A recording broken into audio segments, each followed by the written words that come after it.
Hey everybody, welcome back to another episode of On Board with Star-Lord. And before we get to my guest, let's do a couple sponsor shout outs because without these guys, I would not be able to keep the bills paid and keep these great guests coming on in. So first and foremost, big shout out to Contractor Service. This is Jay Reglabuto's company.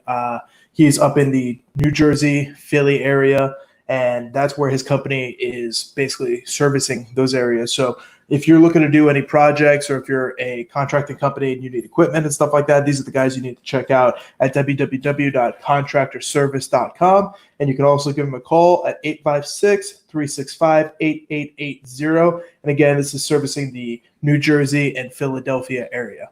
Next sponsor is one of my favorites, Liberty Ammunition, right?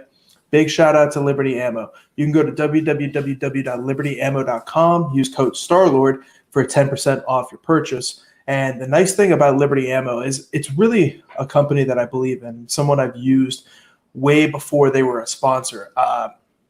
So I really believe that the 9mm ultralight is the defensive round to use, okay? It's half the weight of a normal 124 grade 9mm round, and it has twice the velocity, okay? So not only are you carrying a lighter round, so it's not as heavy in your concealment, but it also has twice the velocity, so, you know, it's more effective, okay? And I've never seen a round like this. So when you're carrying, you need to trust in two things, the weapon that you choose and the ammo that you're using. So I trust my life to Liberty Ammo, and I'd highly recommend you guys go and pick up some of the ultralights or any of their other defensive ammunition, and that's www.libertyammo.com. Third and final sponsor is Have a Shot of Freedom Whiskey. This is a single batch bourbon that is created by a veteran-owned company. They do bourbon and they do gin. I'm not a big gin drinker, so I drink their bourbon, and it's fucking awesome, man. It's like $35-40, and it is one of the best bourbons that I've tasted at that price range. Now, I'm doing something really cool with these guys this month. So we're doing a little contest, right? And if you buy their product, take a picture with either the bottle of whiskey or the bottle of gin, I'm going to, at the end of the month, pick someone who's taken a photo with the product that they bought and posted it on Instagram, Facebook, and tagged it, Star-Lord Fly Me Out, hashtag Star-Lord Fly Me Out. I will fly you down to Florida once all this corona mess is over and put you up for a weekend, and we'll do a little traincation for you guys. I live down in beautiful Sarasota, Florida. My school's in Palmetto. We're like 25 minutes from the beaches, and I will cover your airfare and your hotel to get you down here. We'll do some training. We'll go to the beach. We'll have a good time. So to enter the contest, just buy a bottle of whiskey, a bottle of gin, tag it Fly Me Down Star-Lord. So hashtag Fly Me Down Star-Lord. And I will go through at the end of the month and pick a winner. Remember, you just got to buy a bottle of bourbon or a bottle of gin from Have a Shot of Freedom, tag me in it, tag them in it, and hashtag it, and then we'll go ahead and pick a winner at the end of the month. So once again, you can go to haveashotofreedom.com, use code STARLORD for 15% off, and then that is only good for merchandise. You can't use that code on the liquor yet, but I highly recommend you use all of these companies. So once again, thank you to the sponsors, and let's get on with our guest. Holy shit, that is so much easier when it's pre-recorded. So today we got the one and only Justin Rader coming back on. We're going to get back into the topics we were talking about last time, some of the rule set stuff, and then I'm going to talk to him a little bit about like MMA mindset and all that fun stuff because he had a very successful MMA career. And then later in the show, I got Hector Lombard coming on because he's going to talk about a potential bare knuckle boxing match with Mike Tyson, which is pretty fucking crazy. So let's get Justin Rader on here and go from there. What's up, Justin? Hey, what's up? Round two. Round two. I'm ready to fucking go. I'm ready to like get deep into this rule set thing. And then I definitely want to talk to you about like some combat sports mindsets and then MMA stuff because we're personally talking about that a little bit with this whole potential matchup of Mike Tyson coming back, maybe Hector Lombard. They're also talking about maybe a couple other guys. There's like a rugby player from Australia. I guess they offered him $1 million to box Tyson. So I don't know. It's getting crazy. Holyfield's talking about coming back. I don't know. Oh, I saw that in the comments too. That's crazy. Yeah, and honestly, like if Tyson comes back, I'd like to see him with like an older guy. You know, I don't want to see him like not that Hector's super young, but Like, he's still closer to his physical prime. I mean, like, fucking Tyson's 52 years old, you know? Oh, man. I tell you what, I still wouldn't want to get in there with him. Oh, yeah, I would definitely not get in there. I mean, if I could take him down, then yeah, sure, I'll do it. But, like, exactly. but, dude, holy shit, that is a scary thought. Did you see the videos of him hitting pads recently? I did, yeah. I was just like, wow. Even the speed and ferocity with which he was hitting those pads with was like, wow, it's still pretty impressive in his age. Yeah, man, because they always say that speed is like one of the first things to go when you get older. But Tyson was looking quick, man. Yeah, absolutely. And, you know, like, and all his years of experience, you know, and the level he fought at, like, you know, I mean, he may not be exactly what he was, but man, like, you know, watching him hit pads, like it was still pretty impressive. Yeah, 100%. So last time when you were on, we were talking about rule set for jiu-jitsu and how you think that there should be one kind of unifying rule set, or maybe limited to like 2 or 3, kind of like wrestling, which is something I totally agree with. Like, I do believe that we have way too many rules and way too many different rule sets in the sport of grappling. Personally, I wouldn't mind seeing like an ADCC rules, a completely submission-only rule set, and then a hybrid. And the rule set we were kind of talking about last time seems like it makes sense to me from a hybrid perspective.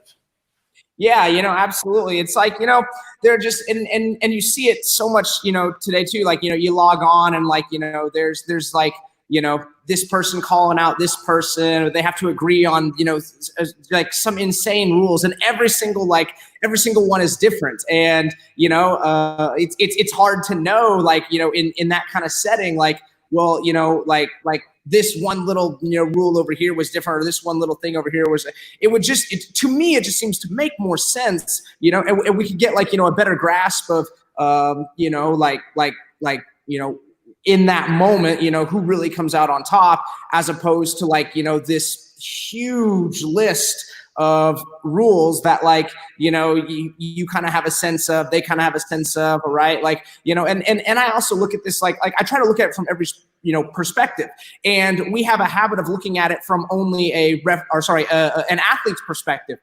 Think about how some of these rule sets, you know, for referees must be, you know, like what must it be like to you know, and it's been a long time. It's been like over 10 years since I've done any reffing, you know, but like, you know, even back then, like, I think it was easier to be a referee of a match back then than it is now, you know, because it's just like, okay, wait, like, this is not what I'm used to, you know, because there's just like 25 different rule sets out there, you know, which, you know, sounds kind of cool. But at the same time, like, when you think about it, you know, like we were saying last time, in my opinion, I think it really kind of dilutes and waters down, you know, the actual competition. You know, it almost, you know, it makes it easier to, you know, be a champion of this or a champion of that or whatnot, you know. So like, like I said, I really push for, you know, one, you know, really solid, you know, foundation, you know, and then, you know, like once we get, you know, like very much like, you know, like the college wrestling, you know, level or whatnot, you know, like, or comparing high school to college, you know,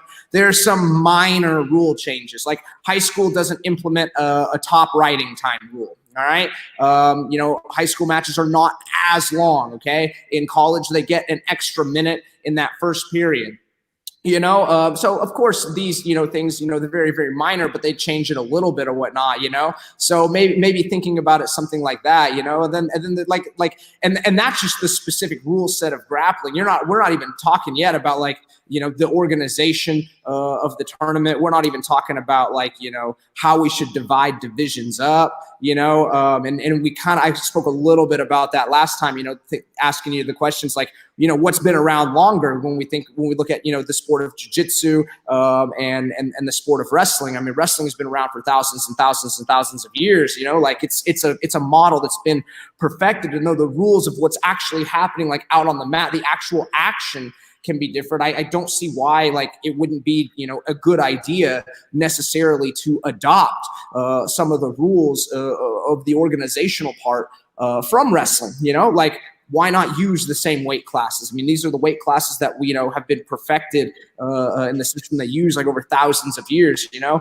I mean, you can wrestle up in wrestling tournaments too. They you know, in high school anyway. I don't have any college wrestling experience myself, but, you know, in high school, like, you could wrestle up weight classes. Now, not more than 2, all right? Or you have to meet a certain minimum to be able to wrestle in a certain way. If you want to like move up 3 weight classes, you need to like, show that you can weigh in at least higher than 2 weight classes below, so they do a good job of, keeping it in there. I personally don't really love the idea of absolute divisions, but, again, maybe at a professional level, like, I think, that's more okay. Like I said, I would just like to see, a rule set one that's agreed upon and kind of like is the official rule set, as well as one that also makes sense. Yeah, 100%. Last time we kind of talked about, and you're kind of hitting on it too, the organizational aspect of it. Wrestling does a really good job.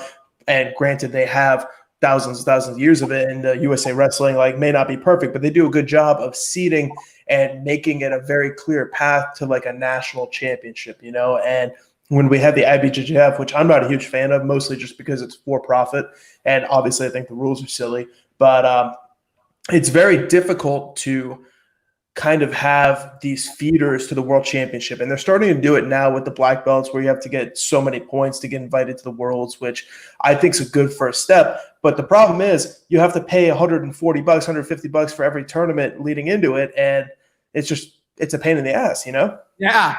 And it's not cheap, and I get it, and I agree. I do. Like when they started doing that, I think it was a good first step. Because like, what does it take to go compete in the IBJJF Worlds? Okay. Well, I'll tell you exactly what it takes to be a competitor. Right. You open up your laptop. All right. You go to www.ibjjf.org. Okay. You register your profile and pay them money for it. All right. And then that gets you your card. Okay. And then you just log on, you find World Championships and you scroll down and you enter your information and enter your card number or whatever it is. It's been a long time. It's been since 2013 since I've entered one of their tournaments. So it might be a little bit different now, but you just log on and you type your info in and you hit click and bam, World Championship competitor right there, and so being at the black belt level, like like I think it's a really good first step that they're now requiring, like earn so many points or whatnot. Again, the system's not perfect, but I agree with you. I think it was a very good first step, because you were starting to see some of those black belt divisions like, just be ginormously huge. And it was just like, we could like, quote unquote, if you will, like weed out some of those guys, like how cool would it be if we just, divided the country up into like, 4 different regional sections and we took like the top 2 from each region, or maybe top 4 if it's the world championship, like however big the tournament, you want to be, because at some point in time, it's like, it's okay, like, oh, you think about the world championships and like they should be large brackets, but like, what's too large a bracket to really, run a tournament that people are like, that people are going to stay interested and engaged in, is it 64 people? Is it 128 people? 128, probably in my opinion, too many. Like, I don't want to keep it with 128, competitors, at every weight class. I mean, now you're, but, again, it's the world championship. So however you want to, get that kind of thing done, I think that would be like, it'd be cool to see like, really start to build up towards. So maybe the points could build up more towards a regional championship. They just divide, like, and I'm thinking about, just the US right now, off the top of my head, like you would have to do that for, every country, and how cool would it be like, to have, and I think they do this in college wrestling. Like you have to, and again, I never wrestled in college, but like you have to win, one of the championships to earn a place in the NCAA. And then they also have, invites at large, because sometimes it does happen. Like, you have like, maybe you have the top 2 guys in the same, regional championship, and maybe you're only giving it to the one guy. Well, then that other guy's going to, what if he is he's number 2 ranked in the world. He's going to get, he's not even going to get his shot on that day, so you could have some, like definitely invites at large. ADCC does that, which is cool. So that, that's definitely something, to take from the ADCC. Wrestling does the same thing as well, being able to get like, invites into the NCAA tournament, so those are, definitely some different things. And then you talk about like, the organizational aspect and we're talking about, blue, purple, brown, black belt level or whatnot. Like I also wish we didn't divide it up by blue, purple, brown, and black. I think that's far too subjective. I think, like training time is just fine, if you want to have those different divisions. I think for something like the World Championships, like I really don't believe you need for the world championships, I don't think you need a blue and purple and brown and black. I would just, just assume it be the world championships, and you might be I'm not saying you have to get rid of the belt ranking system, I think it's, great in the business setting or whatnot. I would just I think it would be interesting, and I'd like to, the ADCC doesn't use a belt ranking system. You're either professional or you're not, you just, okay, I sign up for ADCC, the professional division, submission wrestling world championships, or the trials or whatnot, they don't divide by belt. When I did the ADCC trials, I was competing against, I think Nikki Ryan was a purple belt in that one where and then the last one when Jason beat him. Yes, yeah, that one, and I'm not entirely sure if Jason was a black belt yet. No, he wasn't. I think it was either a purple or a brown belt. Yeah, I think you're right, and man, some two, tough, really, young guys and whatnot. It would be interesting to see how many purple and brown belts, and maybe even potential blue belts might win the world championships in whatever year it is, but they can't just because they're not at black belt level. Wasn't Gordon Ryan disqualified from competing one year because he hadn't had enough time in? Yeah, and so I don't know, what does it really matter, what rank they are in something like that? If he's got the skills to do it, and maybe if he's got the points or whatever, if he qualifies, or just because he hasn't put a certain time amount in at a certain belt, I don't know. I don't really love that rule. I think I wish we didn't even divide, divisions up by rank, and being from the kids' perspective too, everyone has, which is a lot newer of a system. You have gray belt, yellow, orange, and green, and you have the Pan Ams. They compete at all these different colors. On some level, like with kids, I think you could and some of the normal tournaments, like the normal IBJJF tournaments, so when I wrestled in elementary school, we had, it was basically, if you had 2 years or less of wrestling, you were in the novice division, and then everybody else, so whether it was 2, 3, 4, 5, 6, and I honestly think 2 years is a really good time frame, and then wrestling also has a medal out rule, so because if you're ready, you should want to move on to the next level. I don't understand sandbagging, but me neither. To the tournament, one of the tournament owners of the AGF, the American Grappling, Federation tournament organization, and I was talking to him, and he mentioned, and this is just an example of the subjectivity of belt rank. He was like, yeah, for the kids, I kind of view gray belt as, like kind of the same accomplishment as blue belt. And I was like, well, I don't view it that way. And I didn't, but that's what I felt. That's what I thought. It just speaks to the subject, to the greater subjective nature that belts offer. It's just like, wow, I wonder how long it must take your kids to get a gray belt then. And man, if that's what it takes, if that's kind of like how you look at it as blue belt, it's just like, why do we have yellow, orange, and green then? Which was kind of, my take on it. And he's got, and I understand where he's looking at it from well, this is kind of the first belt in, kids jiu-jitsu, and that's kind of the first belt in adult jiu-jitsu. So I see where he makes the correlation. I just was a little bit more well, we use gray as a road to yellow, as a road to orange, a road to green, and then a road to blue, So man, if it, took, if they had to, understand a blue belt curriculum by gray belt, that could take a child 3-4 years, and man, now they're only earning their first belt, and what does that look like when you go and then compete, and then you're wearing a gray belt, but then they divide no-gi up by training time, and it's like, okay, well, I've been training for 4.5 years, so I'm in the advanced division, but I'm still in the gray belt division. If you're in the advanced division, you should be in probably the orange or green belt division. So it would just be easier, and it would be, especially uneducated parents, it would be a lot easier for them to sign up, you know, and even people new to the art, it would be easier for them to sign up. Like, hey, I've been training for this amount of time or whatnot, you know, like if we still want, you know, whatever black belt instructor to sign off on their training time, you know, then that's fine. You know, and I don't think we need like all these, you know, like,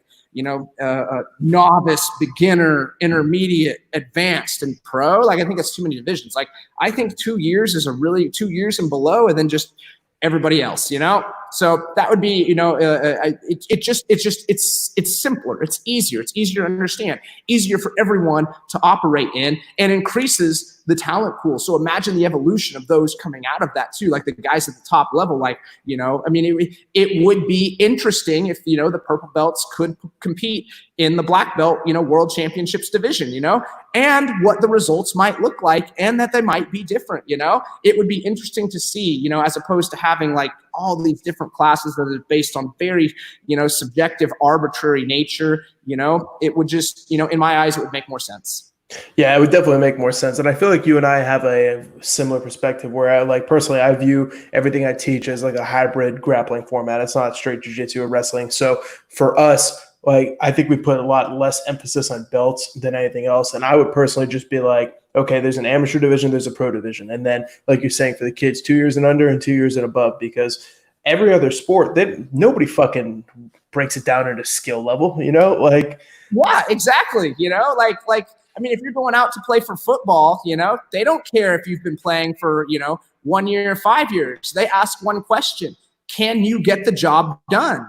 Yeah, 100%. You know, and you talk about, you know, teaching moves. You know, I I definitely feel what you're saying. Like, I teach a lot of wrestling. I think there's a lot of great things from wrestling. You know, like the other day I was.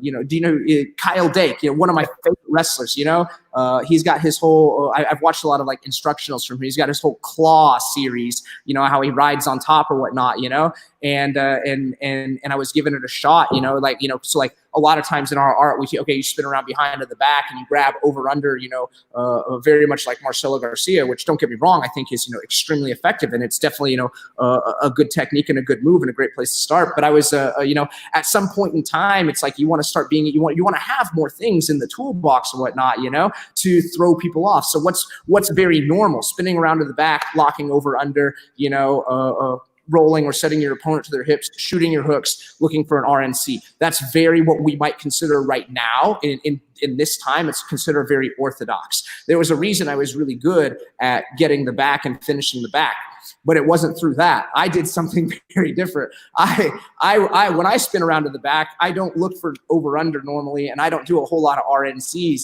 you know, because that's, you know, everyone, you know, especially at the high level, they're prepared for that. They're ready for that, you know, and like, it'd be great to be Marcelo Garcia. Unfortunately, no, I'm still not Marcelo Garcia. So, darn, you know, but, you know, I was able to do something different. I was able to, you know, go to more of a crotch lift wrestling style lock, roll into a calf slicer. And I got a lot of finishes, you know, that way. Why? Not because I'm like super great. I think it was just a little bit more unorthodox than what you're normally used to seeing. So I definitely feel you on teach that. I was playing around with it the other day. I was, you know, in more of a thigh pry spiral ride, you know, using the claw Kyle Dake style. And I was, you know, and I was asking like a lot of guys, I was like, well, how would you respond? What would be your go-to or whatnot? And it was very like, you know, wow, normally people grab over under and, you know, I protect here, then I reach and I trap the arm. I try arm trap reversal. Maybe I kind of roll inside, you know, catch my inside butterfly hook, maybe get, you know, to half or deep half guard, you know, while defending the back. And I was like, well, if I'm underneath and around your neck like this and thigh prying like this, spiral riding, setting you to your hip, throwing the far hook instead of the near side, you know, like very, you know, very unorthodox things in style, you know? So it's just like, you know, always trying to be like, you know, and everything, you know, you have to view it as like on a pendulum. Everything is going to swing, which is why I said, you know, it's very arbitrary. Like in this point in time right now, you know, it's still very, you know, somewhat unorthodox to do some of these things. One day it might swing back. That's, you know, kind of what everyone's preparing for. And then that's the time to bring back, over under, you know, Marcelo Garcia roll, sink the RNC mid-roll and, you know, catch someone. And it's like, awesome, boom, done, you know? So just, you know, broadening your horizons, you know, and trying to take little bits and things from here and there and whatnot, you know, can make you know, for a real complete kind of game. Yeah, 100%. And like you said, it's a pendulum. I view things very cyclically, you know, it's always going to come back, you know, old always becomes new, new always becomes old, and everything we do comes back full circle. Now, you talked about your different attacks on the back and rolling through the calf slicers and stuff like that. I feel like that's something that a lot of wrestlers really, and we see it in the 10th Planet system too, because it comes from, like, as Eddie says, basically shitty wrestling. I feel like a lot of jiu-jitsu guys don't put a lot of emphasis on leg rides and overall riding on the top in general, you know? So I feel like, I don't know, it seems like something that you've shown works at a high level, and it seems like something people should be really putting more emphasis on. You know, I feel like jiu-jitsu guys in general just have horrible pinning mechanics, horrible abilities to hold people down, and you see that a lot when they transition to MMA. They have a hard time holding them down to the point where they can get to their submissions. Yeah, absolutely. And you know, so it's like, it's wondering, you know, why is that? Why is that happening? What might be the theories behind it? You know, jiu-jitsu was very much, you know, like even in the UFCs, you know, the first couple of UFCs, Hoist was winning those from his back, and it kind of got heralded as like, you know, wow, and don't get me wrong, you can, but like, you know, the scene and the talent pool, you know, has changed. Mixed martial arts has changed. It's evolved. You know, wrestling has changed. Wrestling is always ever changing. It's, you know, everyone, you know, that system is always, and everyone knows that, you know, jiu-jitsu is changing and it's evolving. And honestly, the talent pool now is different from the talent pool when I was younger and coming up through, you know, like when I was 13 years old, there weren't kids. There were no kids divisions. We didn't have, you know, gray, yellow, orange, and green. That system, when I started, had not even been developed. You know, I was a white belt for 4 years. You know, I was a white belt because I started at 12. You know, and I wasn't 16 yet. You know, I was a white belt for like almost 4 years. You know, and so things have changed. The talent pool is different. You know, and everything evolves. You know, and so I almost wonder if, like, you know, the awe, you know, that you know, jiu-jitsu was, like, you know, being able to, you know, sweep people and submit them from your back, you know, and like and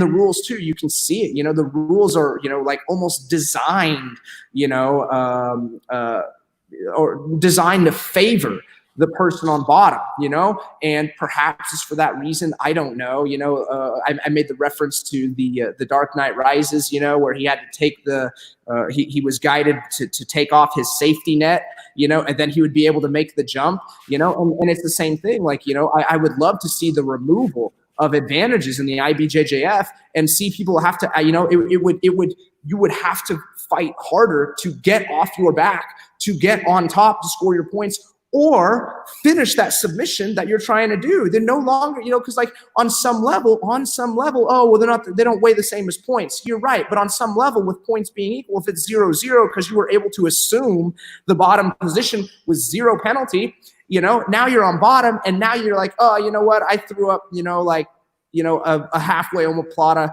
you know, I see the ref, you know, I got one of my phantom advantages, as I like to call them. Yes.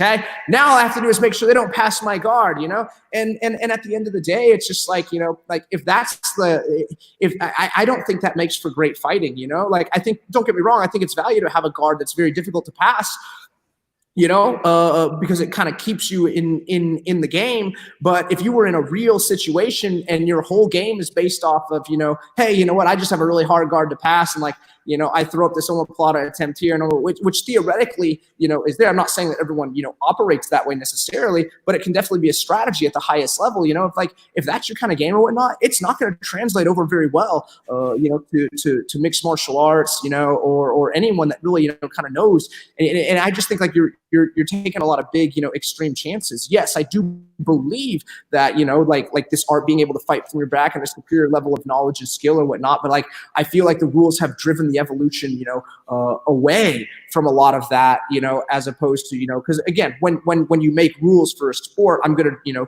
this is the sandbox you built, I'm going to play with it. So it's not the athlete's fault.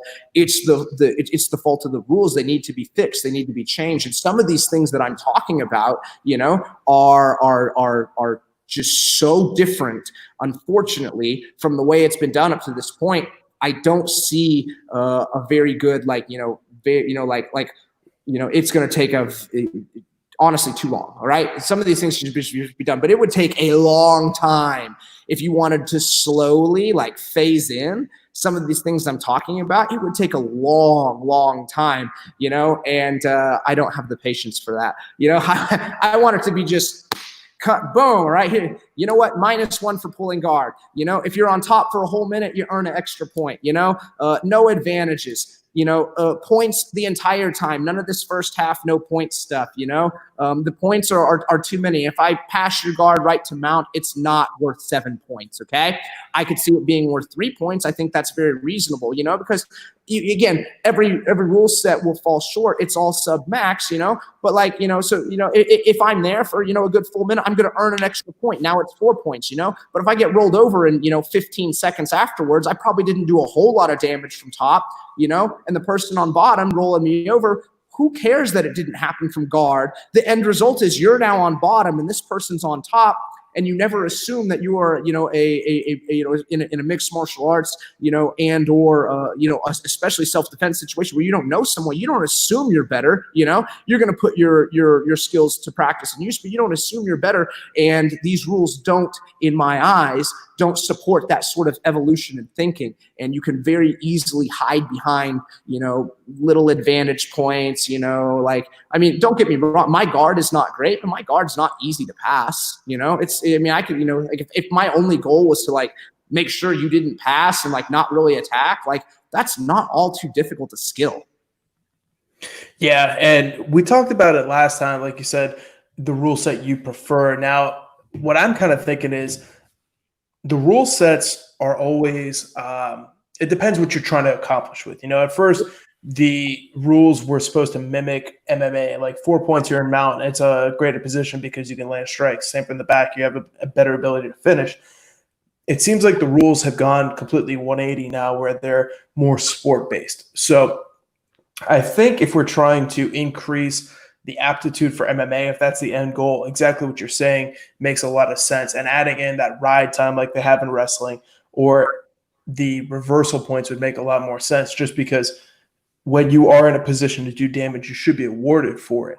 But there's still like this emerging movement of the sport being more important than MMA, which I have no problem with. I just think there should be separate rule sets for that, you know? So have you so let me get your take on EBI rules, because it seems like there's a lot of, actually, just give me your take first and then I'll follow up on it. Sure. You know, and I thought a lot about this too, you know, and I think this is very important to understand and state or whatnot, you know, like right before I get into my take or whatnot, I think it's very important to understand like I'm trying to present a very objective viewpoint and as objective as possible. I may not agree with these other rule systems, you know, out there, you know, and again, I'm going to get to EBI in a moment. You know, I don't necessarily agree with them, but I'm not hating on them at all. You know, sometimes you just can't know what you don't know, you know, and some of these things, like, you know, in theory, might look good on paper. Oh yeah, that makes sense. That makes sense. And then you put it into actual practical application. It's like, oh, that's not making as much sense as we thought it was going to. You know, let's pivot, let's change. You know, and that's where I feel like, you know, there's been a lot more failure on, is being able to pivot and change and like see what's actually happening. You know, and it's 100% right. Like, you know, hey, you know what, we are. You know, if that's what we want to call these competitions, we are specifically 100% like, you know, try to figure out who the best, you know, sweeper and subber, you know, in the world is. And the rules are honestly maybe, you know, maybe they do, you know, do a pretty good job, you know, then from that, you know, vantage point. I look at martial arts and I look at jiu-jitsu as more of a way to like, you know, well, if this was, you know, a real situation, which is what this is, you know, I thought was originally designed for, like, how would I keep myself, number one, the most important goal is keeping myself safe, you know, safe from damage, safe from being, you know, punched in the face. You know, I might even take some damage, you know, but I'm able to pull off an arm bar or a triangle or some choke from bottom with my superior knowledge, hopefully superior knowledge, because I can't assume it, but hopefully superior knowledge level. So I'm not hating on these other rule sets per se, you know, not at all. You know, in fact, if anything, we needed them to get to this point to show us,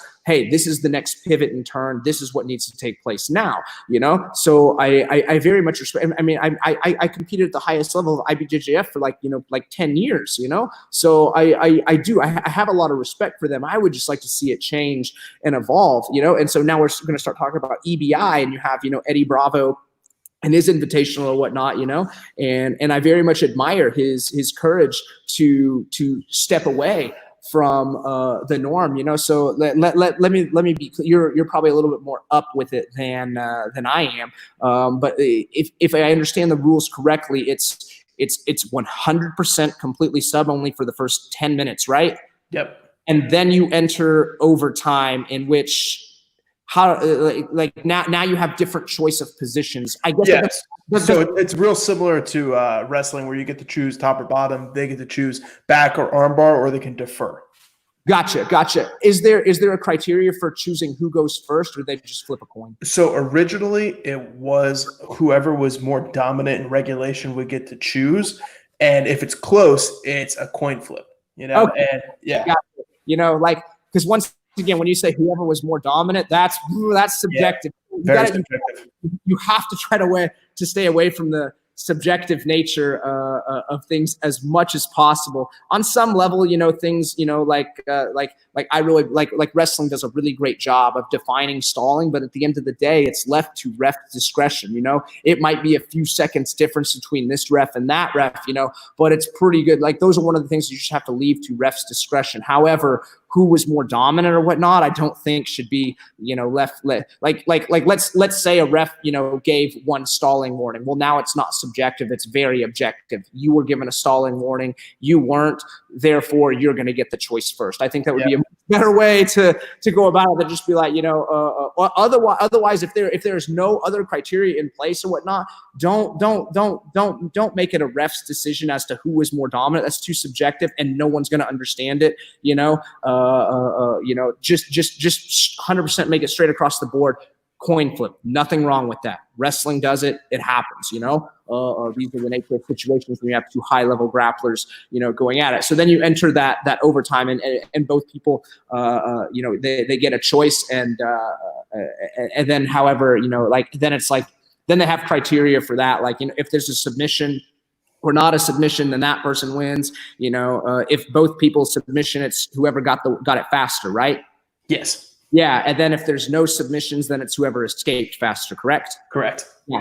Dude, I you know, like you just couldn't, you can't know what you don't know. And until you put a natural practice, like it looks really good on paper, makes, you know, a lot of sense from that standpoint. We got to get rid of the whole, like, you know, who was more dominant thing, but otherwise, you know, it makes a lot of sense, you know? And so I very much applaud, you know, especially him for having the courage to step out and create something like that, you know, very, very innovative, different.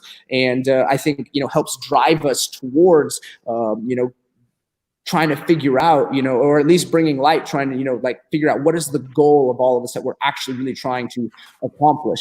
You know, so when looking at it from that, you know, aspect and vantage point, like, you know, I have a lot of respect. I certainly don't agree with the rules at all, you know, like, I think, you know, cause like, you know, again, it's like, you know, okay, well, you know what, I'm going to basically, you know, do my very best to just get through, you know, this first 10 minutes, you know, and imagine, like, you know, you know, I'm like a strategy. Cause like, when I look at rules, I'm immediately looking like, okay, how am I going to play, you know, and then how I play, you know, how would this, you know, translate over for what I believe my goal of, you know, submission grappling to be. So it's just like, you know, man, if I could just survive that, you know, that 10-minute period and then hang on, you know, to win, you know, like, man, that's a pretty good way to go about it. You know, I know I'm really good at, you know, escaping. I may not sub them, but I can hang on for a long time. You know, is one of the positions like the back.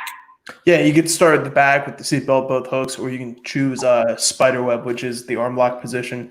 And it used to be able to control the leg, but now you have to have one arm on the mat. Gotcha. You know, and what was it? Was it EBI rules, or is that what Submission Underground operates off of? Yeah, Submission. Well, the thing is, Submission Underground uses EBI rules, but The thing that I don't like about EBI rules is they change so often because it's literally Eddie's rules. So I've been in rules meetings with him where he's like, all right, well, fuck that. We're going to change it to this, so you don't know. So when you have other organizations trying to use EBI rules, it's very hard to and it's almost impossible because I have been critical of the refereeing and Submission Underground before because the refereeing isn't great when it comes to overtime, but you also have to keep in mind, it's not their rules, it's very hard to be a master of the rule set that's made by someone else that's constantly changing. Well, and that's also, part of the problem too. And just the very nature, like the past 3 or 4 minutes of our discussion right here is the very nature of the problem that I'm speaking about, and having too many different rule sets. You also have people just coming up with, like you just said, rule sets on their very own whim or whatnot. And that's just not, in my opinion, very professional. Yeah, you know what, if you got the money, go do you, that's fine or whatnot. But in my eyes, it's not very professional. You would want to form, at least this is the way I think about it or whatnot. You would want to form an organization, of high level, hopefully respected individuals who all have a voice and say, some sort of process and due process where things are reviewed, yes, we want to, add this rule or make an amendment here or further define it. We think this further defines it here. Because again, you can't know what you don't know and until you put it in practice, but if it's on the whim of one person, that also doesn't look very unbiased, and now it's well, does Eddie have an agenda? I don't know. Maybe he does, maybe he doesn't, but if he's coming up with the whim of his own, how he, maybe he woke up in a bad mood that day, I do it all the time, I'm you know what, we don't need that anymore, perhaps it would be better to have checks and balances, in place. And you don't want to create something, that, something that never gets done and action is, never taken, but at the same time, you don't want it to just be off the whim or something like that. But the point I was trying to make was if I had, from a strict, grappling perspective only, and I didn't watch the match, but I remember being, somewhat surprised when Chad Mendez beat Jeff Glover. Yeah. In Submission Underground, and did he tap Jeff? Yeah, if I remember correctly, he tapped him in overtime with an RNC, but yep. It was after some controversy where I don't think Jeff understood the rules, and he said so after. He's like, "Oh, I don't know what the fuck the rules are," which sounds a little bit, like Jeff. But again, it's it sounds exactly like fucking Jeff. Yeah, but again, it's kind of part of the problem. It's just it's near impossible, I mean, we've been around the sport for a long time, and even here we're sitting trying to discuss and debate and we're using too many I thinks and too many probablys and too many well, I'm not entirely sure, we have to try to eliminate those things from the discussion, so I just remember being well, that's a little surprising, but then it was oh, it was EBI rules. He got to start on his back. I think I remember, I think Jeff subbed him first, and then Chad subbed him quicker. And then you put Jeff in the situation that Chad gets a shot, and I think Jeff. That's right. I think that's how then he was a little confused, And what I think Chad subbed him a couple of seconds faster than Jeff subbed him, so he won. Yeah, pretty much. It's just don't get me wrong. I think on some level, of theory, I think it was great. What Eddie was trying to do and come up with, because he was trying to solve a problem. What problem was he trying to solve? You had Metamoris back in the day, which if there was no submission, it was a draw. People don't want to see that. People don't want to see draws. They don't want to. I paid all this money, and you're going to raise both people's hands. It's just not, there needs to be, in that arbitrary moment that we have, created, we want to see, yes, this person won on this day at this time. Doesn't necessarily make them better or worse, but in that moment in time, they were the quote unquote per the rules better that day. So he was trying to eliminate that from sub only, because then you run because the only other way you could really, like that it really makes sense is also not, especially audience friendly either, honestly, even from high level practitioners like myself, as again, I think we talked about it last time, I didn't watch all 88 minutes of Gordon Ryan and Keenan Cornelius.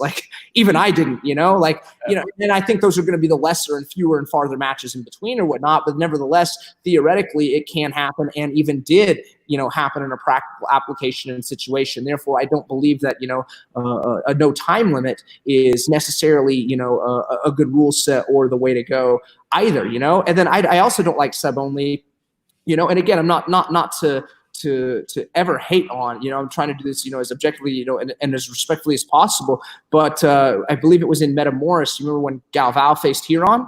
Yeah. From what I remember of the match, Galvao dominated him. Yeah, it was smashing.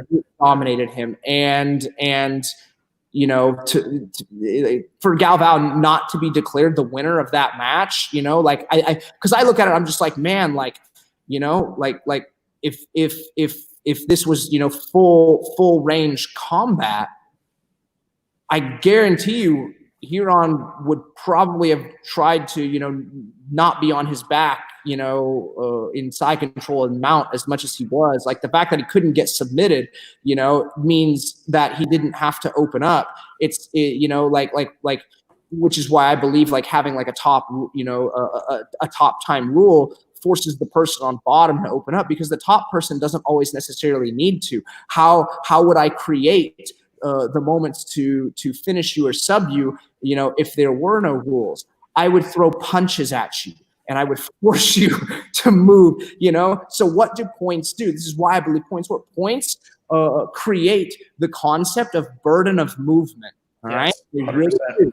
And you know what? If you're not burdened to move, it's hard to get someone to. I've watched matches of Marcelo Garcia in no gi dismount people because he just couldn't. Because you get to mount in no gi, and you don't have collars you can grab on. You don't have chokes that it's a lot harder, especially if someone's just in here so nice and tight. It's like, well, what do you do? Maybe you proceed with head and arm.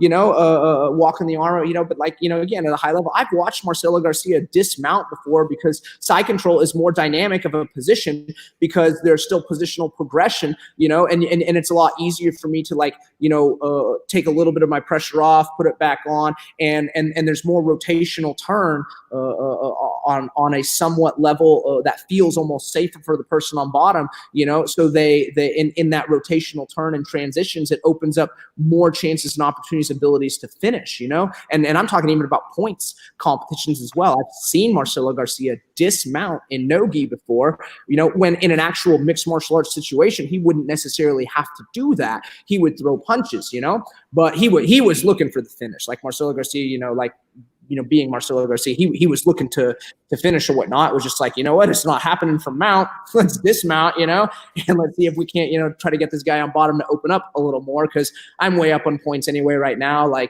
again, he didn't necessarily have to dismount. He could have like I've done it before too in sparring, just even in the room or whatnot. I'll get mount and kind of try it or whatnot.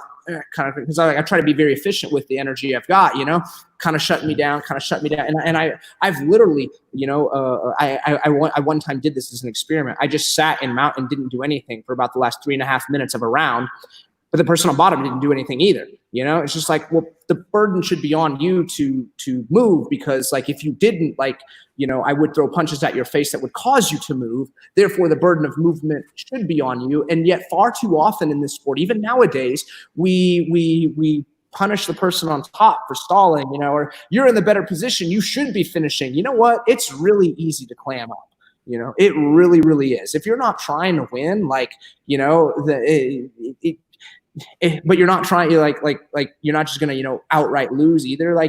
Almost anyone can clam up, and make it more difficult. I'm not saying that, it's gonna always save you from getting subbed, but it'll save you a lot more and take a lot more. Whereas that burden shouldn't necessarily be on me. The points burden, should be on you, And the other thing too is it's why I wish the points would change. I get it. Mount's a very dominant position or whatnot, but like, you know, if I hit a quick trip, you know, and you never really got a good guard set up anyway, and I pass right to Mount, I mean, that's 9 points right there, you know, 2 for the takedown, 3 for the pass, 4 for Mount, you know, it's too much. What if it was only, you know, 5-0, you know, and then you reverse me and now it's 5-2. You're still very much in the game, as opposed to the same situation I just described. You know, if that happened and you rolled me over, it's now 9-0 and you're losing still by 9 and you're on top in my closed guard. Like, I'm up 9 points. Like it you know, and you know what?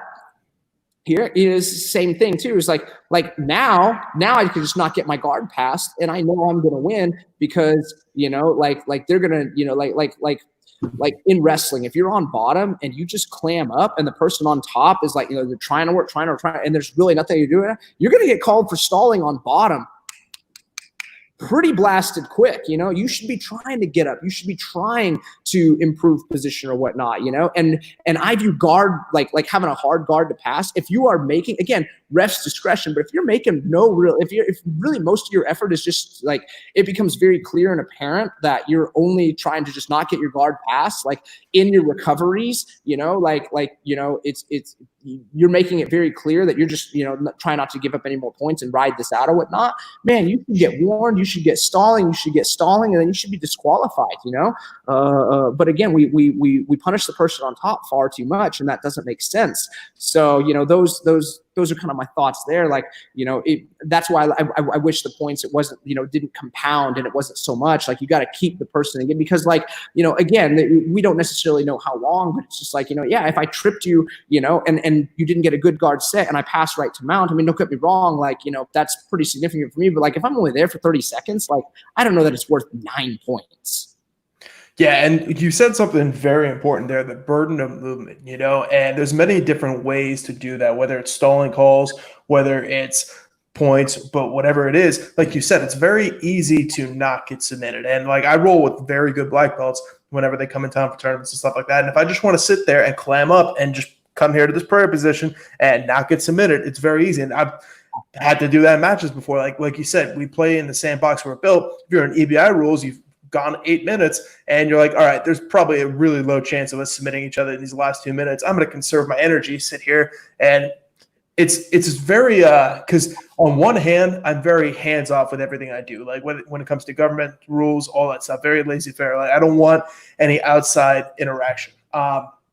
So it hurts to see that artificial rule set put in, but every rule set is also artificial. So if we're talking about it from a perspective of making the most exciting sporting aspect of it, I definitely think there should be some burden of movement, because movement creates openings for submissions and creates action. And that's what people want to see. Which is exactly what Gary Tonin said in one of his posts, like a week or so ago. You know, like, people like seeing movement. It's exciting. It's suspenseful, you know, and the only way to create the suspense is to have an open scoring, you know, like, it's why Fight to Win, you know, again, I love Fight to Win. I think they're, you know, professional production of shows, you know, I think they've really, you know, added and taken, you know, our sport to a whole new level, you know, especially for the professionals, which I absolutely love seeing. I love what Fight to Win is too. I just don't agree. And I've competed in Fight to Win. I think I was 3-3, you know, and I beat some high level guys, and I had some close matches. Like I got the nod in a match against Bruno Forzato, which, you know, being as high level as, you know, I did compete for a very long time at or whatnot, like, I have no idea why I got the decision over Bruno Forzato. Even I have no idea. I don't think anyone else has any idea. You know, I think it was a very close match, you know, definitely could have gone either way, you know, but, you know, then I've lost matches that I was like sure that I won, you know, and that's just the nature of the game. So I don't love their rule set, but what I think what they're doing is fantastic, you know? So, you know, like, I think creating the appropriate burden of movement to create the correct kind of movement, that you want to see, as well as having like an open scoring system, creates even in I made the analogy the other day or whatnot, like you're watching basketball with your friends. Let's say you don't even know or you're watching the NFL, like nothing, or your girlfriend's watching with you. She knows nothing about the rules. She doesn't even really have any grasp idea of what's going on or whatnot, but she can, at the very end of it, she can look and see that score says 29 or that score says 27, so they won, like, yeah, there are plenty of fight to, especially the high level fight to win matches. There are plenty of those that you're just like, and like everyone's doing that. The high level guy, me, I'm doing that. I'm over here like, I don't know, like they said I beat Bruno. Awesome, go me, But at the end of the day, it's like, I mean, I was talking to some people after that match. It was like I don't get it twisted in my head, like, oh yeah, I beat Bruno, like, I'm way better. I've gone so far beyond him now, like I don't think that way. I'm not going to delude myself at all. One of my favorite quotes from Ryan Hall is winning is not a high enough standard. I don't view winning as a high enough standard to like, to ever fall into the fact like, I'm something really great or special or, like there's always more to learn. There's always things that I, did wrong, could have done better, should have done better here. Like if you're not looking for that, even in your wins, your evolution is going to be stifled, So I didn't walk off that mat thinking like, I'm some great champion. I'm better than Bruno Frazado now, blah, blah, blah, blah, blah, blah, blah, blah, whatever, I walked off that match honestly just as confused as he was, and that's why it's what I don't love about that rule set. I would love to see, because and Fight to Win did a good job too. It's like people want to see clear winners. They understood that. They're trying to do their best or whatnot. It's just like, like their very first number one criteria, is, if there's not a clear submission winner, their number one criteria is failed submissions. That's just outlandishly like glaringly for someone like me. We're now rewarding for failure. I don't know that that's necessarily what you should be rewarding, So like, and when you think about it too, there's a lot more submissions that you can throw up from the bottom position as opposed to top, So it makes more sense for me to just, kind of lay out, have a hard guard, throw up a, triangle here, omoplata there, quick recovery, twirl, spin underneath, come back out the other end, boom, kind of, attack the leg a little bit, because like, and honestly, you can sell it. You really can. I'm not saying necessarily people should do that, but in theory, you can sell it. Yeah, I know. I counted in my head. It was like 3 sub attempts, and all he did was try to pass my guard. Like I guarantee, if you went in and that was how you approached it on the ground in a mixed martial arts fight, I guarantee you really really fast you're going to switch your game plan.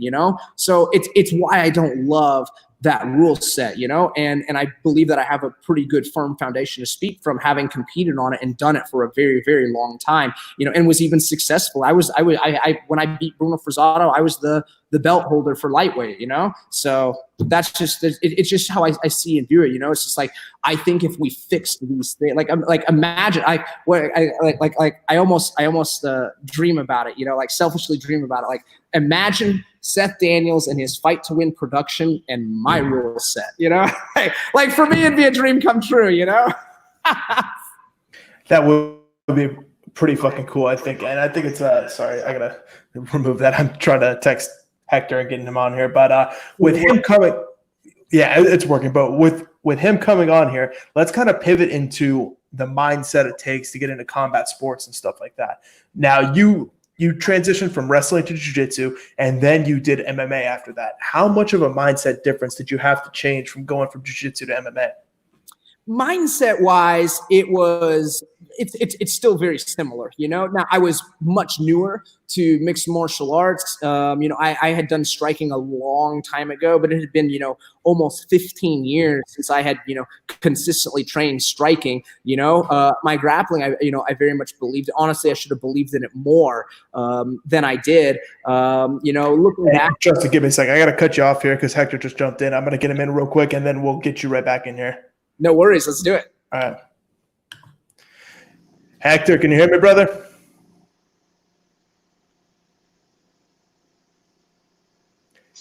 Hey, how are you, man?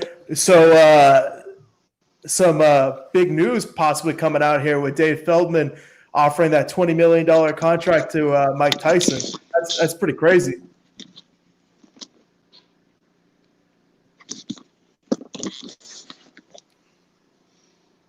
Hey, can you hear me?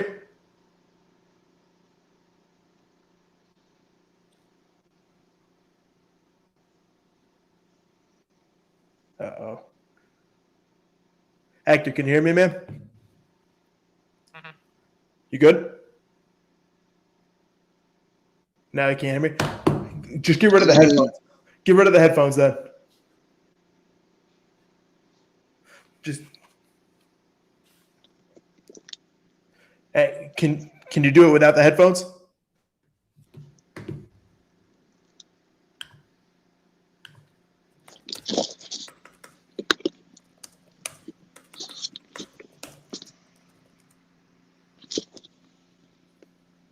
Can you hear me now?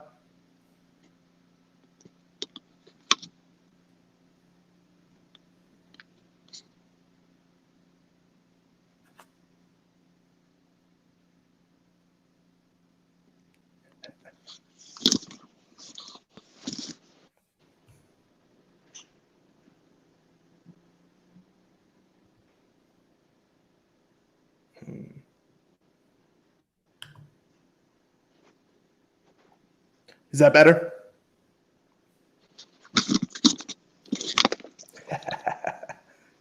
Always technological problems. Can you hear me now?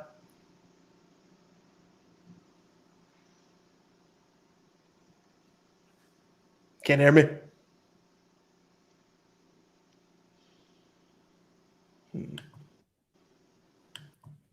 All right, so it looks like Hector's having some problems there. I'm going to pull you back on for a second.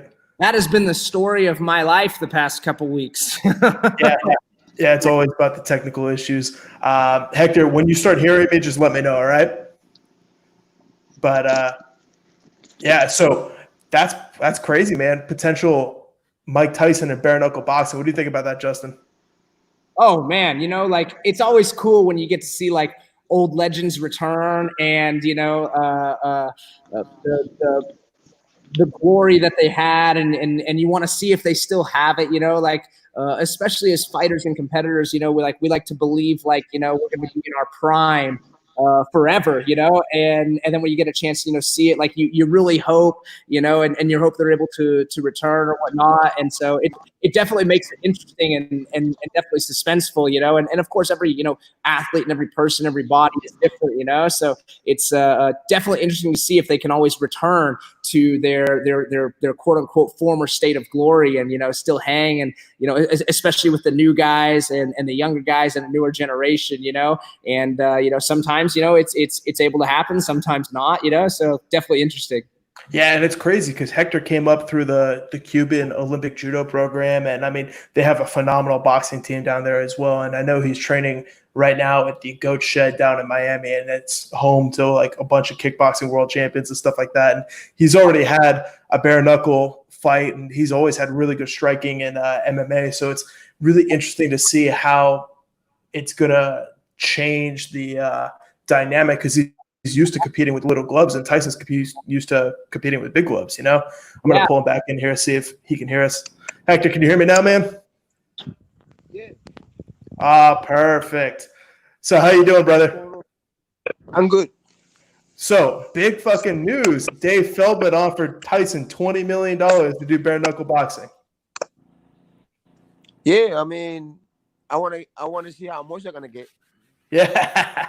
So have you talked to Dave at all about that potential matchup? Yeah, he's king. I'm king too. So let's do it. Yeah. So you've had a really you already had a bare knuckle fight so far. You had it against Dave Mundell a couple months back. What was that transition like for you coming from MMA into the bare knuckle boxing? It was pretty much the same. Yeah. For me, I mean, I've been fighting all over, so yeah. And that's the thing is you've always been super well rounded. Like I constantly see you doing grappling tournaments, constantly see you doing MMA, whether it's in the UFC, all over the place, in Bellator, across the world.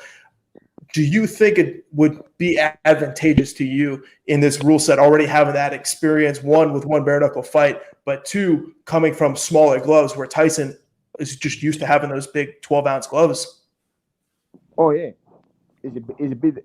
You know, this is one thing that boxers they don't understand. The distance and everything is totally different.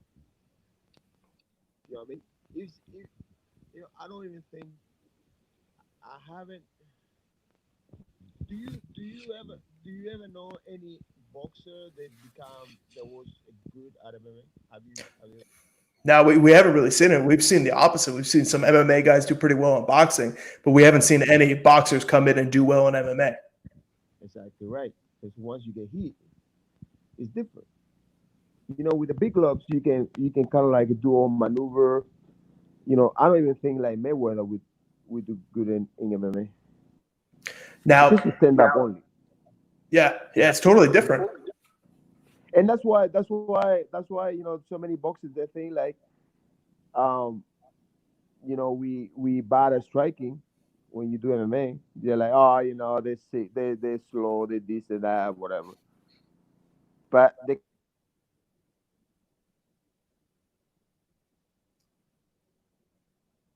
You there?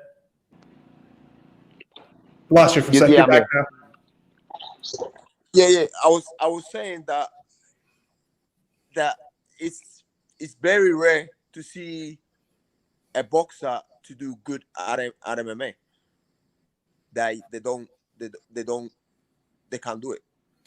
And I mean, we saw with that Paulie and Artem Lobov fight that the boxer had a harder time coming into bare knuckle boxing. The distance, everything is just totally off. Yeah, the distance and the way they block. You know, they're used to shelling up with the big gloves exactly. and being able. And when you shell up with no gloves, there's still holes. Yeah. So, with Tyson thinking about coming back, have you seen that video of him hitting mitts? Yeah, but look, listen. You can hit that thing for camera, and you can look good for like 2 seconds. You know what I mean? Like, come on, man. That's true. You can even see, like, you know, after he throw that combo, he's just gas. That's true. He was looking a little bit tired, but they say the speed is the first thing you lose when you get older. He still seems to have a little bit of speed. Yeah, you have that speed for like 2 seconds. Yeah. So if this fight happens, you think it's going to be a total one-sided beatdown? Oh, yeah. Cash that money. Yeah, 100%. Now, honestly, I mean, I'm sure. Don't get me wrong. I'm always being a fan of Mike Tyson. Yeah.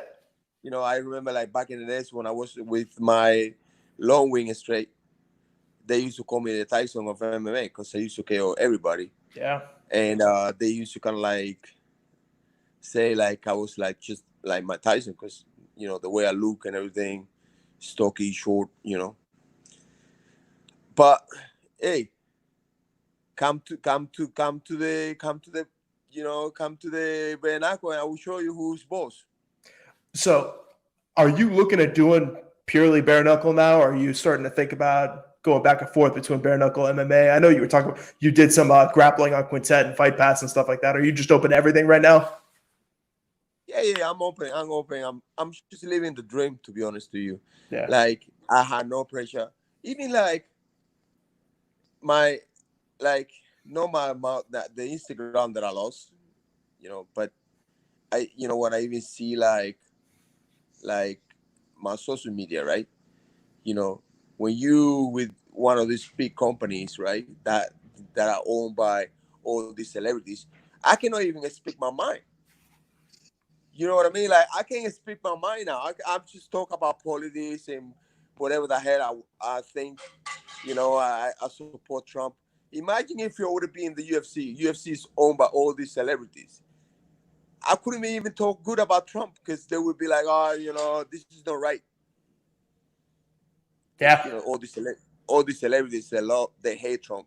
Yeah, 100%. And that's definitely something we see a lot more now in your social media. You're very active when it comes to politics and stuff like that. Do you think you're ever going to get into politics yourself?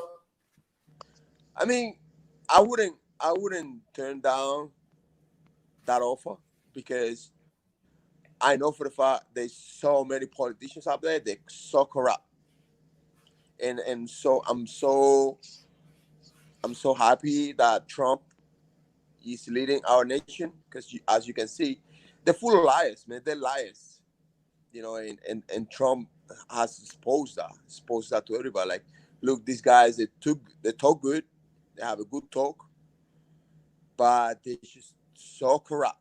Obama was the worst president we ever had, but I just don't even gonna go over there. But this is corrupt, man. This is bad people. I would say all of them, but I'm saying like it's a lot of them that it's just fucking they're bad, man. So luckily here in Florida we have good ones.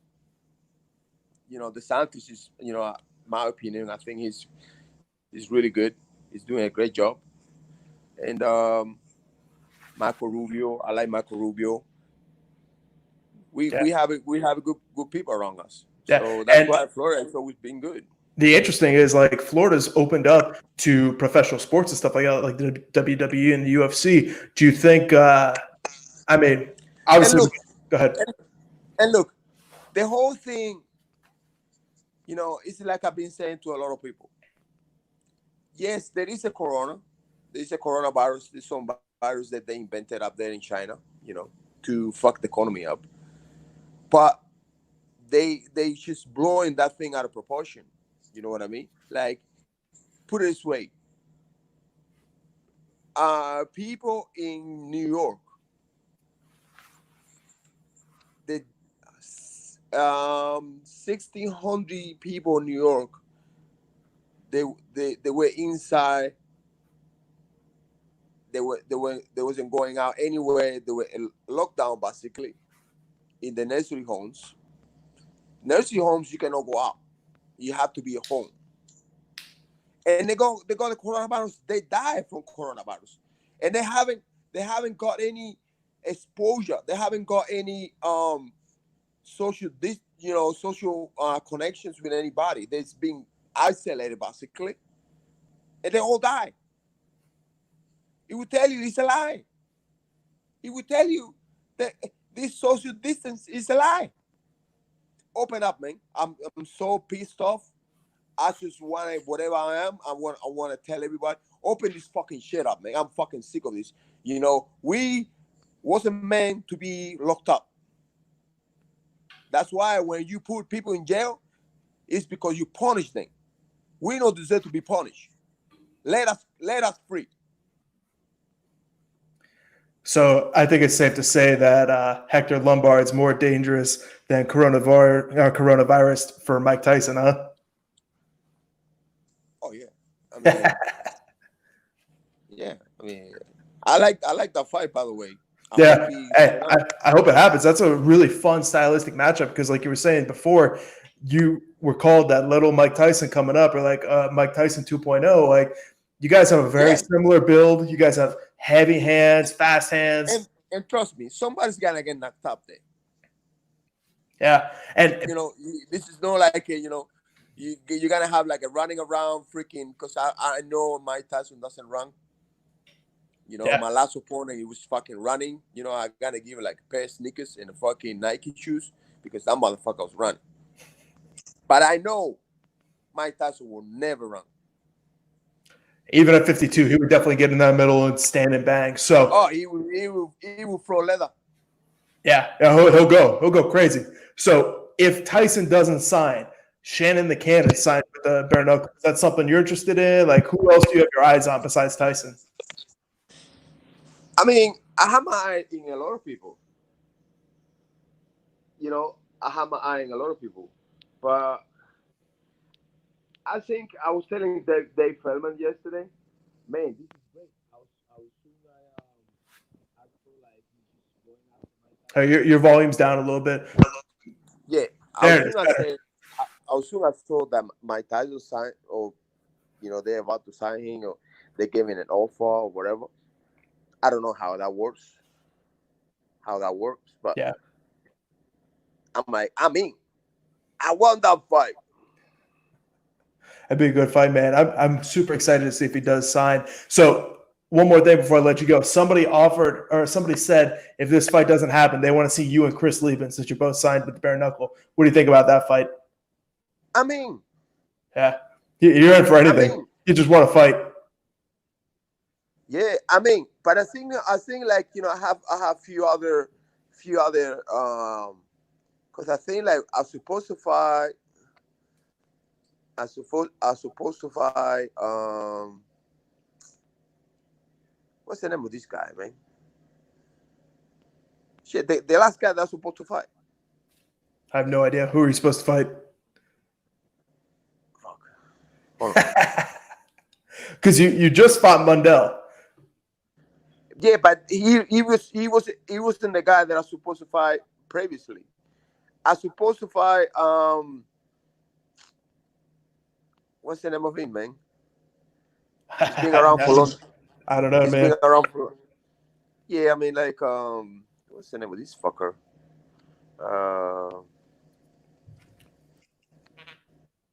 Anyways, whoever it is. And that didn't happen. But I have a lot of choices.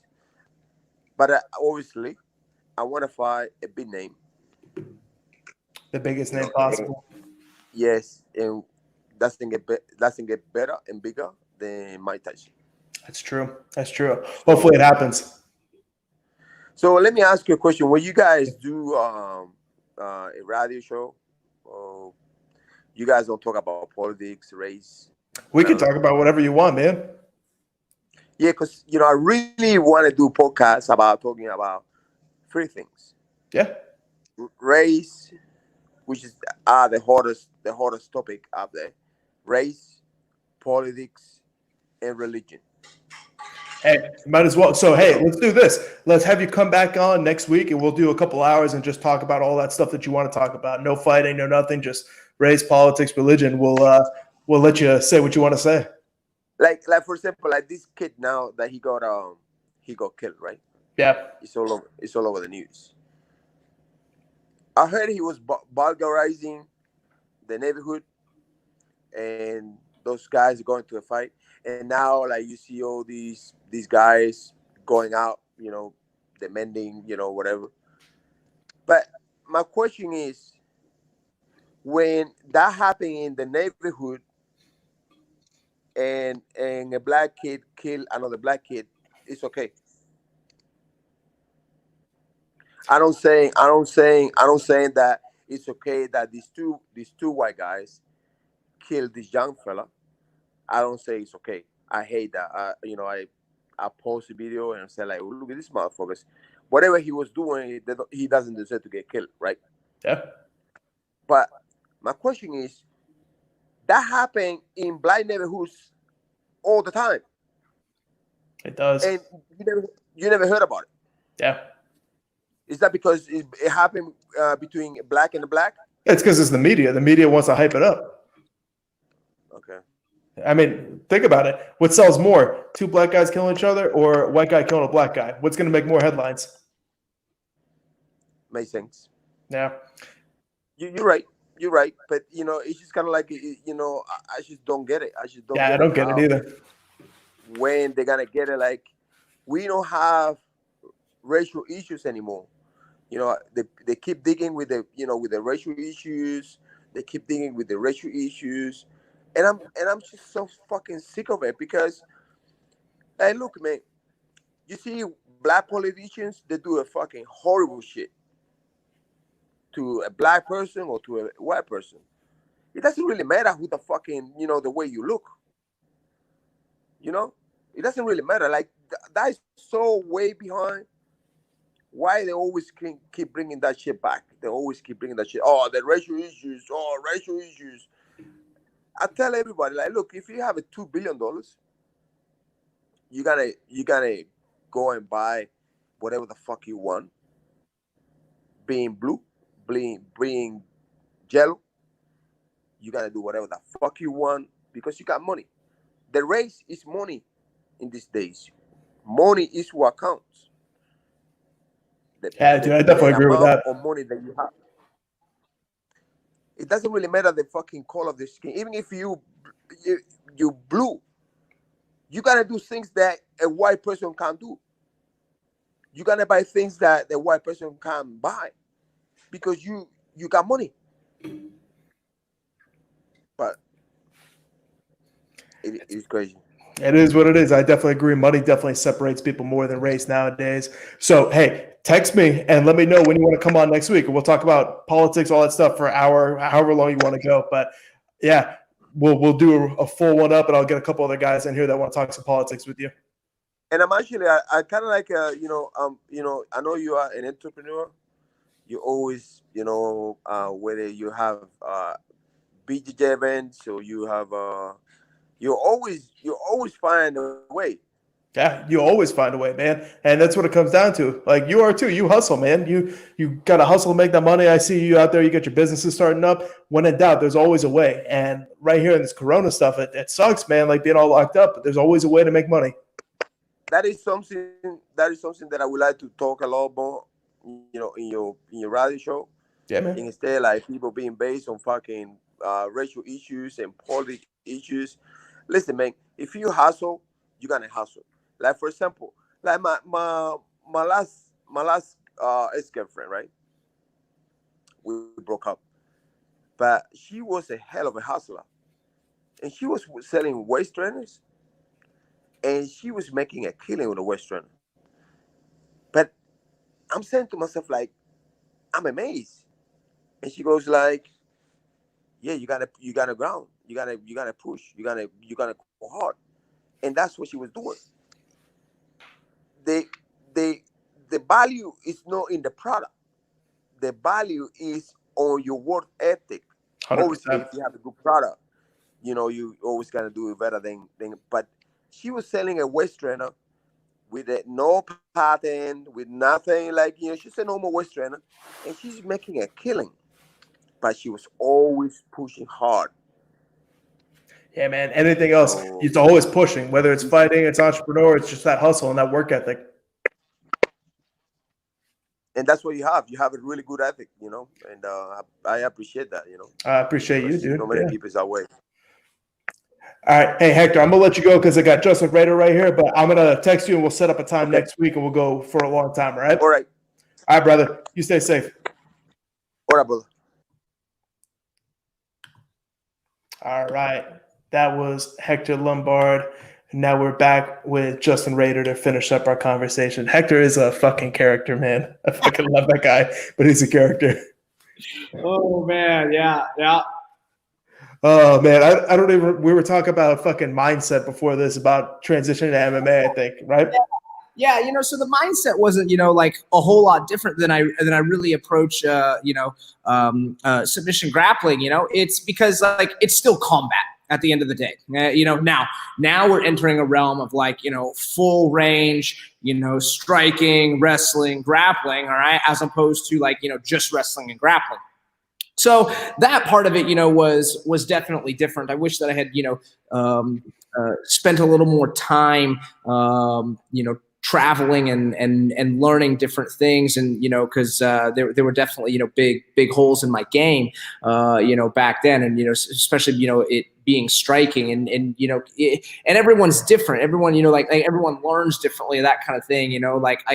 As long as I had been training, like I could throw combinations, and I could even look kind of good at times throwing combinations on pads and whatnot. But when you talk about like I didn't compete in boxing or kickboxing or any of that kind of stuff. I did some taekwondo competitions when I was a kid, but beyond that I'd never really competed in striking, and like having zero experience doing that, now coming from a complete and I jumped in right to professional level, right off the bat, and having no experience in that, I hope that I would be able to do a good job of learn as you go.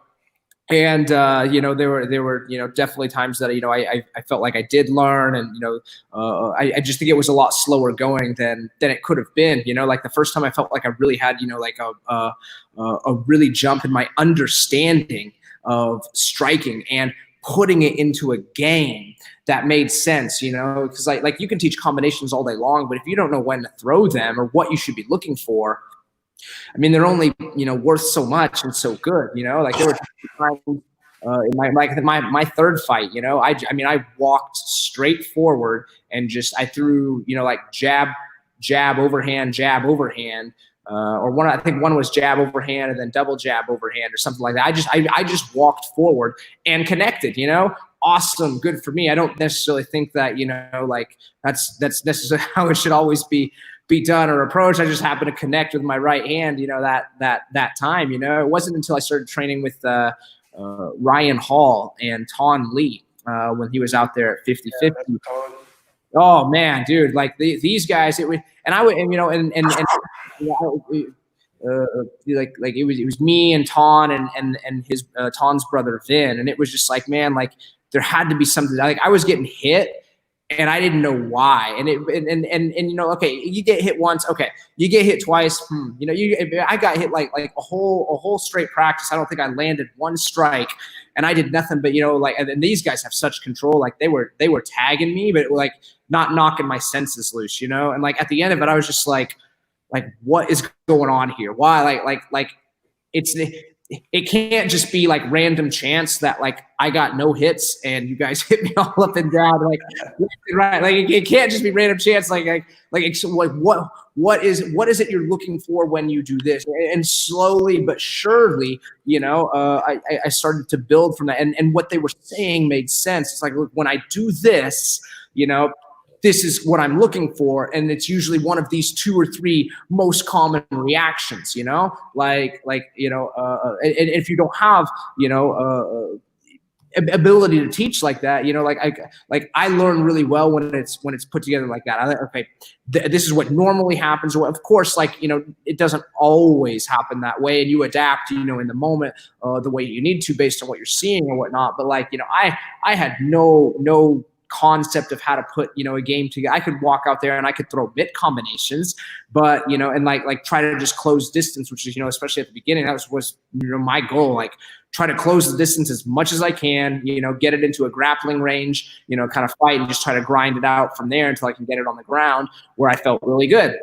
You know, and I wish I had done more, you know, traveling and really trying to learn, you know, different striking games and little pieces here and there. And someone I think that did a phenomenal, fantastic job of that was Ryan Hall. And, you know, of course you look at his success now, and man, like I think I said it last week too, like I believe he 100%, you know, has the skills right now to have a really good shot at holding that UFC belt. And, you know, hopefully, you know, like those things, you know, are you know, the planets and stars align, and he gets his moment to showcase his skills. You know, I know it's been difficult for him to get fights, unfortunately, but it also speaks tantamount to you know, his system and the way he's approaching things or whatnot. I mean, he's extremely methodical, and he presents a fighting game right now that, you know, on some level, maybe, you know, unorthodox from a lot of fighters out there, but at no less, like, I mean, he is getting the job done, and he is, I mean,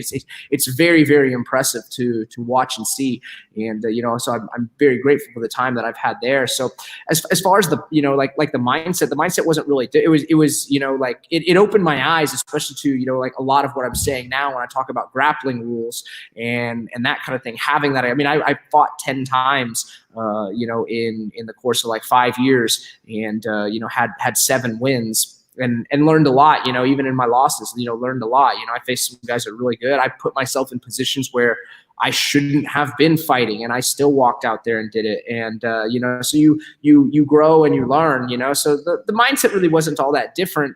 You know, I mean, this is combat, you know, but it was, you know, I didn't start to feel, you know, and honestly, you know, even the times I've, you know, had the honor of going out and training, you know, with Ryan for some of his other fights, and you know, continuing to learn from him or whatnot. Like I think I understand striking better now than I ever have before, you know? And the other part of that is like, you know, I wish I could have seen a little bit more. Like because you can't know what you don't know. You know, I've said like, I don't know, 3 or 4 times now, but you just can't until you go through it. Like I was trying to, you know, build a very prominent, you know, kids martial arts program at the same time doing all of this, you know, that program, you know, had like 115 kids in it or something like that, you know? So, you know, like, and as much, you know, attention as that took, you know, from me, it probably wasn't, you know, the best idea, you know, the way that I went about doing it. I probably should have given up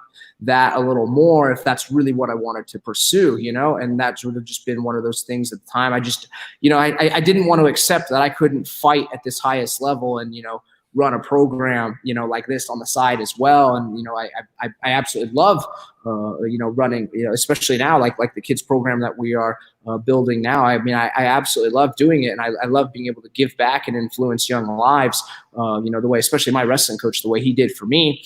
But, you know, that just goes back to like, you know, like maybe, you know, like you've got to weigh, you know, certain priorities. And I didn't have anyone, you know, in my life at that time to really guide me, you know, and really tell me the hard truths, unfortunately. And, you know, so I was able to learn from that, and hopefully I'll be able to do it better with the kids coming up now. So the mindset really wasn't all that different. It was, you know, definitely, brought a lot more significant focus to light. Like, you know, man, these positions really do change when punches are being thrown. And, but it was exciting. And, you know, I loved my time doing it. Yeah. And you brought something up about trying to run a program and fighting at the same time. Like all my coaches always told me that it's nearly impossible to compete at a high level and instruct at the same time. And I didn't really realize that until later on when I got like my brown and black belt and stuff like that. It's very difficult, you know, like jiu-jitsu, you can do it a little bit better than MMA just because there's less that you have to focus on, but it is nearly impossible to grow yourself a business, be the head instructor of a program, and still get all the time in that you need to be competing at the highest levels of MMA. Now, is that the reason why you started to decide to take a step back from competition and stuff like that? Yeah, 100%. You know, it's just like, you know, and what you're saying too, you know, you're almost trying at that point in time, you're trying to serve, you know, 2 masters. Yeah. And when you do that, you know, one's going to suffer more than the other, or both are going to suffer to a point, you know, and when we're talking about like, you know, fighting in, you know, a very elite level, and I wasn't even at the most elite level, you know, the highest I climbed, I fought for the Legacy Fighting Alliance featherweight world title, you know, and I lost that fight to a man named Kevin Aguilar, and you know, Kevin is now fighting in the UFC. So, you know, hey, had I found a way to win that fight, I might very well be in the UFC. I don't know how, you know, well I would have done. I don't know, you know, like I'm almost kind of grateful for the loss. It kind of really brought it to light. Like I can't serve 2 masters, you know? And so, you know, like I know that now, and, you know, like building what we're building now, our martial arts program here at Legacy Martial Arts, you know, I understand and realize is the end game. It's the end game, you know, like, could I, if I had, you know, like maybe I could have found a way to put off, you know, doing this or whatnot, you know, and who knows how it may have played out in mixed martial arts. But, you know, like I think, you know, honestly, like, you know, like looking at the chances or whatnot, it was just like, man, like, you know, I had to make a decision, you know, as to the next, you know, stage of my life. You know, do I really want to, you know, continue to put this off, or, you know, like use some last, you know, really good years of my life to build an absolute incredible and amazing team here, you know? And so I made the decision I made, you know, and, you know, who, like, maybe things may have even also been different. Like, had I made this decision and, you know, I had like, you know, maybe if I had, you know, the support of like, you know, 2 other black belts or something like that to like, you know, kind of run and oversee this place while I, you know, did what I needed to do, you know, otherwise, you know, those are things that you just can't know, and that's coulda, woulda, shoulda, and what ifs or whatnot. I don't like to sit around and on that, you know, too much. I'm very happy and proud of my career. Do I feel like I probably could have given a little bit more? Yes. At what cost? I'm not entirely sure. And so I try not to play those head games, you know, with me too much, you know, but, you know, like I was very grateful to have the experience. And, you know, like I'm extremely happy, you know, being here and building this now. But, you know, what was it, you know, really kind of why I stopped fighting, you know, to invest in the end game here and now and build this thing. There are always, you know, a lot of factors that, you know, can come into play. And, you know, but it was definitely a big one. I just felt like, you know what, it's time. And I started doing this, and I realized, like, you know, like especially building this and kind of building it, you know, in a lot of ways on my own. I realized really fast, like there's a lot I didn't know. And, you know, I had the help of some really good friends, you know, who have done this kind of thing before, you know, reach out, and I try to do my very best to, you know, especially those that have been there before and seeing what they've done and built, like, you know, heed the counsel of wise wisdom and advice, you know. And so, like, a very good friend of mine named Caleb Plank, man, he has been, you know, just an absolute godsend when it comes to, you know, learning the business side of these things. Like, there's a whole new set of skills, you know, that I've had to pick up, you know, when it comes to marketing and selling memberships and, you know, running a pro shop and all these other things and whatnot, you know. Like we have it, we're so, like, you know, or especially me, like in my own mind, it was just like, man, I got to have the skills, got to be one of the best in the world and blah, blah, blah, blah. And there's this whole other set of skills. Like, man, if you don't know how to market yourself and get your name out there and whatnot, like, you could have the very best skills in the world and you're still going to be, like, you know, in a bad way, a lot of times, you know. So it's been incredible, but you know, again, like, you know, this was the end game. And yeah, it's a big reason why I am not currently fighting, because, you know, I understand and I have the respect for the amount of time that takes, and I just don't have the time anymore to really devote to it. And you know, otherwise this place would suffer. And if this place suffers, you know, and our product suffers, you know, like, you know, I love it, and it's so true, but I love the quote, you know, it takes a lifetime to build a reputation and a second to lose it. You know, like I want to keep, you know, the reputation and everything that we're doing here very high, and continue to deliver, you know, the best product and products to our members as possible. And you know, so yeah, it's you know, that I really thought maybe there for a while I could come back or whatnot, you know, but as far as being able to return to mixed martial arts, that chapter in my life is probably shut. Yeah, that makes a lot of sense. And I think this last question here is a good place to end on, because we talked about goals and stuff like that a lot. Now that you're in your end phase with your academy and stuff like that, what are some of the goals that you're working on for yourself or for the academy and stuff like that? And what's something people can, like, look forward to seeing you do?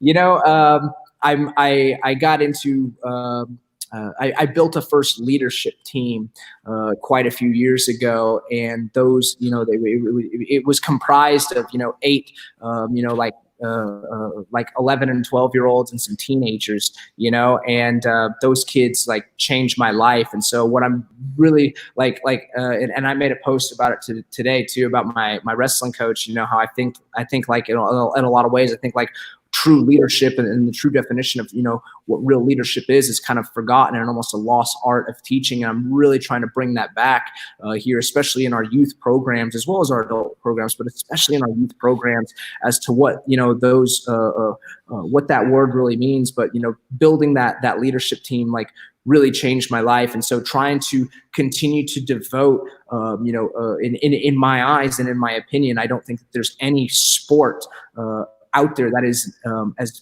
empowering as martial arts, you know. And so I think, man, if we could combine, you know, teaching real, true, passionate, selfless leadership, you know, here, and combining that with the empowerment and confidence building of martial arts, you know, imagine the world that we might, you know, live in. Imagine how our schools, you know, around here, especially here in our community right here, are going to be changing over the years. Imagine, you know, if we continue to grow that mindset, imagine how we might change the world. And so this is really what I'm, you know, building towards. I have a lot of plans, a lot of visions for what this is going to continue to look like.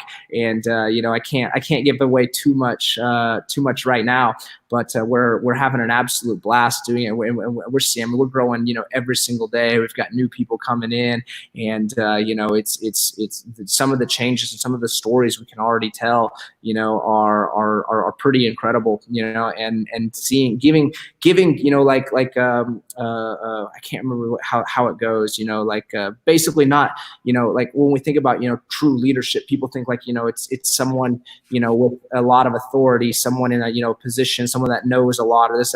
True leadership is really just, it's a choice. It's a decision. It's not a rank. It's not a title. It's not a position, and giving, especially our, our youth and youth programs here, the chance and opportunity to actually lead. I have, she's a gray black belt right now. She's 8 years old, and man, like she can already teach a full class, to her peers, and it's really incredible to see. And it's just like, extrapolate that out. Like, what's that going to look like, in 10 years for her when she's 18, about to enter the world? How much she's going to be able to go on and accomplish, because she's been able to lead and bring together and rally people, even her own peers, at the age of 8.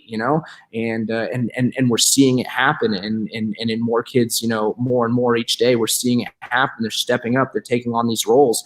And, when you have, that kind of like, team camaraderie, they're big and special things can happen. So, a huge shout out and appreciation to those 8 individuals. And I'd like to do that now, because they just, they were kind of the first team. And like, when I built that team, I didn't have as much, experience with, building a leadership team as I do now, so they'll, the kind of amount of dedication they put into it was incredible. So, definitely, I'd like to give some shout outs to Sarah Lau, Josiah Absher, Jacob Absher, Blake Nance, Caleb Baker, Blaze Withrow, Hannah DeGand, and I'm forgetting someone.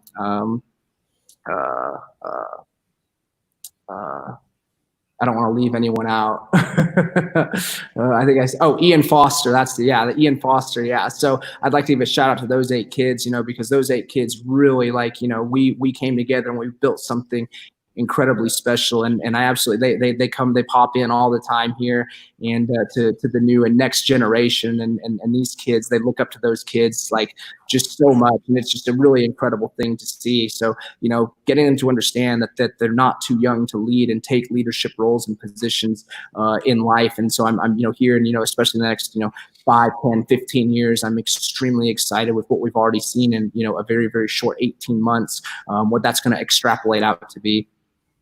That's going to be really cool. And I think we need to do another episode in the next couple of weeks and just get into your leadership methodology and stuff like that, because that's something I'm super interested in. And I think that deserves an episode of its own. Yeah, absolutely. I love doing it. I love talking on it. And, I would be more than happy to do that.